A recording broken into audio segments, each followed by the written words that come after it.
வழக்கமாக 3 மணிக்கு தான் பூஜைக்கு ஏஞ்சிப்பேன். ஆனால் இன்னைக்கு 4 மணிக்கு எழுந்தேன். 4 மணிக்கு எழுந்தாலும் சீக்கிரமாக பூஜை வேலையெல்லாம் முடிஞ்சிருச்சு. 3 மணிக்கு எழுந்திருந்தா ரிலாக்ஸாக தான் எல்லா வேலையும் பார்த்துருப்பேன். 4 மணிக்கு எழுந்ததுனால சீக்கிரமாக குளிச்சுட்டெல்லாம் வந்துட்டு வாசலை பார்த்தீங்கன்னா பிளான் பண்ணாத ஒரு கோலத்தை போட்டு 2 விளக்கு ஏற்றி வச்சுட்டு நெய்வேத்தியமாக நேற்று நைட்டே சுண்டல் ஊற வச்சுட்டேன். அந்த சுண்டலை தான் எனக்கு காலையில் அவிச்சு வச்சுட்டேன். ஆனால் தாளிக்க வந்து டைம் இல்லை. எப்போவுமே 4 மணிக்கு தான் முருகருக்கு வந்து அலங்காரம் செய்ய ஸ்டார்ட் பண்ணுவேன். ஆனால் இன்னைக்கு பார்த்தீங்கன்னா 4:45 கிட்ட ஆயிடுச்சு.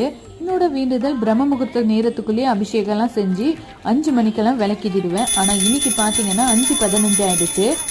இன்னைக்கு நான் வேல்மாறல் பாராயணம் பண்ணி முடிக்கவே 5:45. என்னோட 48 நாள் வேல்மாறல் பூஜையை பாராயணம் பண்ணதுல என்னோட 4வது நாள் நான் முழுமையா கம்ப்ளீட் பண்ணிட்டேன். நேத்து எனக்கு உடம்பு சரியில்லை, டேப்லெட் போட்டுட்டு தான் படுத்தேன். எப்படிடா நாளைக்கு பூஜையை கம்ப்ளீட் பண்ண போறோம் அப்படின்னு நினைச்சிட்டே படுத்தேன்.